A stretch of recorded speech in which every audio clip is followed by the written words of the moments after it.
जी नाज़रीन, सच बोले विद मुबीन खान। इस टाइम मैं मौजूद हूँ एक कराची के नौजवान बच्चे के साथ जो अपना कारोबार कर रहा था। साद नाम है इनका। और इनके कारोबार के दौरान मैं आपको बताता हूँ कि पाकिस्तान के अंदर, कराची के अंदर क्या हो रहा है। ये तो खैर आप लोगों ने कई दफ़ा सुना होगा। इसका कार्ड बच्चे का, इसने नॉर्थ साउथ में इस बच्चे की रिहाइश है। इस बच्चे ने कार्ड अपना बंद करवा दिया था बैंक का, निजी बैंक का, साल पहले बंद हुए हुए कार्ड से ट्रांजैक्शन हो गई। 1,14,000 रुपए इसके कार्ड अकाउंट से डिडक्ट हो गए, निकाल लिए गए, फ्रॉड कर दिया गया इस बच्चे के साथ। और ये बच्चा जब बैंक जाता है, बैंक को बताता है, तो बैंक कहता है कि भाई हमें तो नहीं पता आपने की होगी खरीदारी कोई भी जिसमें इसको 1,14,000 रुपए का इसको लॉस हुआ है। और इस बच्चे ने फिर वहां पर जाकर एप्लीकेशन दी बैंक के अंदर। ये इस बच्चे की बकायदा साथ की एप्लीकेशन भी मौजूद है, बैंक में रिसीव कराई, उसने बैंक को बताया, तो बैंक ने बोला भाई इसमें तो टाइम लगेगा बहुत। तो उसके बाद ये बच्चा जाता है साइबर क्राइम में। साइबर क्राइम में जाके बताते हैं सारी सी बात है, ये मैटर ही साइबर क्राइम का है, कार्ड से पेमेंट का फ्रॉड हुआ है। ये साइबर क्राइम है, तो साइबर क्राइम इन्हें कहते हैं कि भाई आप जो है ना कुछ दिन रुकें, जब तक कि बैंक आपको पेमेंट दे देगा जितने दिन का उसने डेट दी है, उसके बाद फिर आप देखिएगा। तो इस बच्चे का साइबर क्राइम से कुछ भी नहीं हुआ, ये वापस आ गया। अच्छा, इस बच्चे को ज्यादा टेंशन इस बात की है कि मैंने 1 साल पहले बैंक में बाकायदा कॉल करके कार्ड ब्लॉक करवा दिया था, बंद करवा दिया था कार्ड। एक दूसरा कार्ड इसने इशू करवाया था बच्चे ने। अच्छा, जो कार्ड बंद था, आप अंदाजा करें, बंद कार्ड से 1,14,000 रुपए की पेमेंट निकल गई, जबकि कार्ड इसके पास जो मौजूद है उसमें से पेमेंट नहीं निकली। जो बंद कार्ड था उसमें से 1,14,000 रुपए का इस बच्चे के साथ फ्रॉड हुआ। जाहिर सी बात है, फ्रॉड ये लोग पकड़े जाते हैं, जेल जाते हैं और ये जमानतें करा के बाहर आ जाते हैं। अदलिया का हाल आप लोगों को सबको पता है कि क्या पाकिस्तान में चल रहा है सिस्टम। तो ये बच्चा जो है खुद बताएगा साथ के इसके साथ क्या हुआ। सच साथ आपके साथ क्या हुआ? मेरे साथ हुआ ये कि 24 दिसंबर को मैं अपने ऑफिस में काम कर रहा था और मैं यूजुअली अपना कार्ड बंद रखता हूँ, ठीक है। तो मेरा जो करंट एक्टिव कार्ड था वो मैंने उसको ऐप से जाके बंद किया हुआ था। और मैं जब यूज़ कर रहा होता हूँ, जब कोई ट्रांज़ैक्शन करनी हो, कोई एटीएम पे कुछ पैसे निकालने हो, तो मैं उसको ऑन कर देता हूँ। तो मेरा कार्ड बंद था, मैं अपना काम कर रहा था, मेरे पास एसएमएस आता है निजी बैंक से कि आपकी 1,14,000 रुपये की ऐसे पेमेंट डिडक्ट हुई है। किस चीज की पेमेंट, क्या किया हो? एक इंटरनेशनल प्लेटफॉर्म का नाम था, ठीक है, गोडैडी एक प्लेटफॉर्म है जिससे 1,14,000 रुपये के डोमेन खरीदे गए हैं। और मैं इस बात पे हैरान था कि ये ट्रांज़ैक्शन तो मैंने की ही नहीं और मेरा तो कार्ड भी बंद है, तो ये किस तरीके से ट्रांज़ैक्शन हुई और मेरे पास कोई ओटीपी भी नहीं आया। तो मैंने निजी बैंक में जब कॉल की, कॉल करके मैंने उनसे उनको सारा केस बताया कि ऐसे-ऐसे ये ट्रांज़ैक्शन हो गई है, मेरे अकाउंट से किस किस तरीके से हो गई, जो मेरा कार्ड ही ब्लॉक है। उन्होंने आगे से मुझे ये जवाब दिया कि जब आपका सर कार्ड ब्लॉक है तो आपकी ट्रांज़ैक्शन हो ही नहीं सकती। वो तो खुद भी मैंने हैरान हो गए। जी, मैंने उनको ये बात बोली कि मैं आपसे अब ये सवाल कर रहा हूँ कि ये कैसे हो गई? आपके बैंक का निज़ाम कैसा चल रहा है कि मेरी एक बंद कार्ड से ट्रांज़ैक्शन कैसे हो गई? तो उन्होंने कहा सर ये ट्रांज़ैक्शन मुझे काइंडली डिटेल्स चेक करने दें। जैसे ही उन्होंने डिटेल्स चेक की, उन्होंने कहा ये ट्रांज़ैक्शन आपके सर करंट एक्टिव कार्ड से तो हुई नहीं है। ये तो आपके 1 साल पुराना जो आपका कार्ड था, जो इश्यू हुआ था, जो आपने बंद कराया था, उससे ये ट्रांज़ैक्शन हुई है। तो मैंने कहा ये कार्ड तो मैंने कॉल पे ब्लॉक करवा दिया था, तो इससे ट्रांज़ैक्शन कैसे हुई? तो उन्होंने यही जवाब दिया कि सर इस पे हम इन्वेस्टिगेशन करेंगे, जिसमें से 45 दिन से 120 दिन लगेंगे। हम इन्वेस्टिगेशन करेंगे, देखेंगे, कॉल लॉग्स निकालेंगे, क्या हुआ, किस तरीके से ट्रांज़ैक्शन हुई, सारी चीज़ें। फिर मैं अगले दिन बैंक गया। मैं ब्रांच गया, मैंने उनको बताया सारा सिनेरियो। एप्लीकेशन दी आपने? जी, उन्होंने उन्होंने मुझे कहा कि आप एप्लीकेशन लिख के हम हेड ऑफ़िस पे इसको फॉरवर्ड करेंगे। ये नाज़िन एप्लीकेशन है जो इन्होंने निजी बैंक में दी, बाकायदा स्टैम्प भी इसके ऊपर लगी हुई है। जी, तो मैंने उनको सारा सिनेरियो बताया, उन्होंने मुझसे थोड़ी बहस करी इस बात पे कि सर ये कैसे ट्रांज़ैक्शन आपने की? मैंने कहा मेरे बंद कार्ड से कैसे ट्रांज़ैक्शन हो गई जो 1 साल कोई पहले। स्टेटमेंट दी उन्होंने जहां पे पैसे निकले हुए हों, कोई आपको? जी, बिल्कुल, मेरे पास ये स्टेटमेंट भी मैं उनसे लेकर आया हूँ, जिस पे प्लेटफ़ॉर्म का भी ज़िक्र हुआ हुआ है और सारी चीज़ें ज़िक्र हुई हुई है, कितने पैसे कटे, कहाँ से कटे, वो पूरा जो है ना इसमें ज़िक्र हुआ हुआ है। नाज़िन 99,600 रुपीस जो है ना इसके डिडक्ट हुए बच्चे को, और टैक्स लगा के 14,471 रुपए का टैक्स है, तकरीबन 1,14,000 रुपए इस बच्चे के, ये एविडेंस है बाकायदा, इस बच्चे के बाकायदा डिडक्ट हो गए, फ्रॉड करके निकाल लिए गए।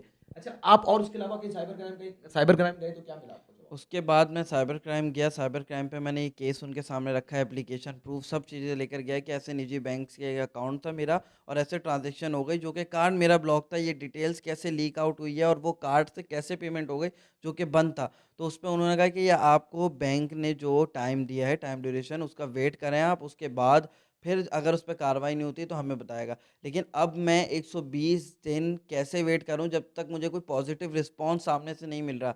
मतलब मेरी एक पेमेंट डिडक्ट हो गई है जिस पे निजी बैंक जो है वो बिल्कुल इस चीज़ को लाइट लिया हुआ है और वो इस पे काम ही नहीं कर रहा है कि वो मुझे कोई अपडेट दे, कुछ बताए कि इन्वेस्टिगेशन कहाँ तक पहुँची। लेकिन ये मामलात बिल्कुल ही दबा दिए गए हैं। इसके मतलब मैं किससे पूछूँ, किस इदारे में जाऊँ कि मेरा ये मसला हल हो, मेरी ये ट्रांज़ैक्शन हुई है, क्योंकि आने वाले लोगों के लिए मेरे साथ तो हो गया, लेकिन जो लोग हैं जिनके अकाउंट्स हैं, तो फिर तो किसी का भी अकाउंट सिक्योर नहीं है। जिसके भी अकाउंट में पैसे हैं, सब हैं, तो तमाम निजी बैंक में सिक्योरिटी तो है ही नहीं फिर। तो अगर ये ट्रांज़ैक्शन किस तरीके से हुई?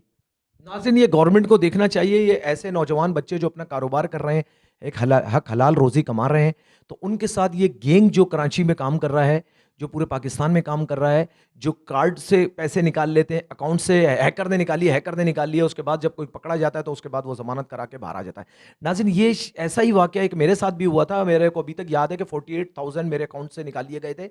मैं एक पेट्रोल पंप पे मैंने जब अपना पेट्रोल डलवाया, तो वो वहाँ पर एक कार्ड जब आपका मारेंगे तो आपका एक ब्लैक कलर का आपके कार्ड के अंदर डेटा होता है, आपका पूरा ब्लैक जो होता है उसमें पूरा आपका डेटा होता है। वो डेटा जैसे ही वो मारते हैं तो डेटा चंद सेकंड के लिए शो करता है वहाँ पर। तो वो डेटा चंद सेकंड में इन्होंने काम करना होता है उसके अंदर, इसलिए कि मेरे साथ वाकया हो चुका है। 48,000 मेरे अकाउंट से जब निकले तो मैं हैरान हो गया जब मैं बैंक आया।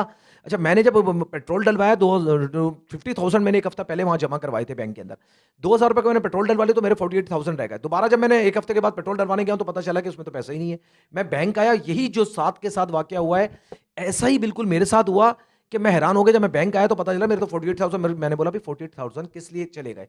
उन्होंने बताया कि भाई आपने 35,000 के शॉपिंग की है, कोई अपने बाथरूम के लिए नल वल खरीदे हैं। और मैं हैरान हो गया, 48,000 में से 35 वो और 13,000 रुपए का बोला आपने शूज खरीदे। मैं सदर की शॉप थी एक, वहां पे भी चला गया। पता चला मैंने तो कहीं ऐसा खरीदारी नहीं की, ना मेरे कोई वीडियो एविडेंस थे कि कोई शॉप पे मैं गया हूं और वीडियो एविडेंस हो। इसके ऊपर मैंने बैंक में उधम मचाया। निजी बैंक है, बहुत बड़ा बैंक था वो, कराची का उस टाइम नाम है, काफी साल पुरानी बात है।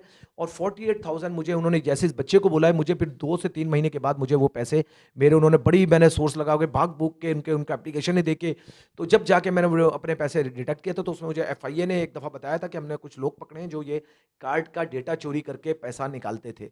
तो कराची के अंदर ये बहुत बड़ा एक वाकया जो चल रहा है। इसके अंदर हमारी मेन प्रॉब्लम यही है कि अदालतों के अंदर जब ये जाते हैं तो ये जमानतें करा लेते हैं। और मैंने आपको पहले भी बताया था कि शायद मैं ऐसे ही एक केस के ऊपर काम भी कर रहा हूँ जिसमें एक गैंग है जो कैंसर की दवाइयाँ शॉपिंग बैगों के अंदर 6 लाख वाली 5 लाख रुपए में और 5 लाख रुपए वाली दवाई वो 70,000 रुपए में सप्लाई दे रहा है, गैंग गैंग पूरा। जिसके लिए मैंने एफआईए में एप्लीकेशन दी, कोई कार्रवाई नहीं हुई। ड्रैप में एप्लीकेशन दी, कोई कार्रवाई नहीं हुई। जिसके लिए मैंने बाकायदा फिर हाई कोर्ट के अंदर डबल बेंच में वो पिटीशन लगाई हुई है। और अभी मैं आपको क्या बताऊं कि chief justice of Pakistan justice Faez Isa साहब से मैं रिक्वेस्ट करता हूं कि काइंडली आप इसके ऊपर सोमोटो एक्शन लें। जो गैंग हमने पकड़ा है कैंसर मेडिसिन का, और वो केस हाई कोर्ट में जेर समात है और सुप्रीम कोर्ट में भी पिटीशन 886 के 2022, 887 के 2022, दो पिटीशनें हमने वहां पे दाखिल की हुई सुप्रीम कोर्ट के अंदर। तो सुप्रीम कोर्ट से मेरी जस्टिस फाइज ईसा साहब से रिक्वेस्ट है कि इसको पिटीशन को फौरन देखें, तो इसमें आपको पता चलेगा कि नीचे के लोगों ने क्या किया है और अदालतों में क्या हो रहा है। हमारे पास बहुत बड़े एविडेंस मौजूद है।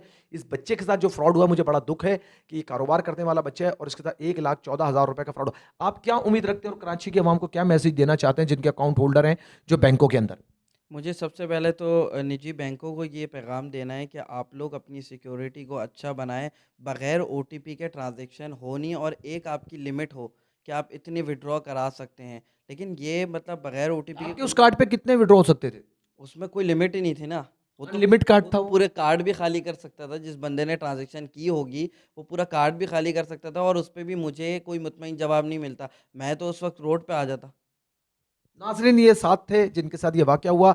अगर आपके साथ किसी भी किस्म का कोई वाक़या होता है, अल्लाह ना करे कोई कोई आपके साथ वाक़या होता है, कोई आपके पास खबर आती है, तो आप सच बोलें विद मुबीन खान से फ़ौरन राब्ता करें। यूट्यूब चैनल पे हमारे और हमारे फेसबुक पे, इंस्टाग्राम पे आप हमसे राब्ता कर सकते हैं। हम आपकी खबर को आगे पहुँचाएँगे, आगे तक लेके जाएँगे और ताकि आपको इंसाफ मिल सके। देखते रहिए सच बोलें विद मुबीन खान।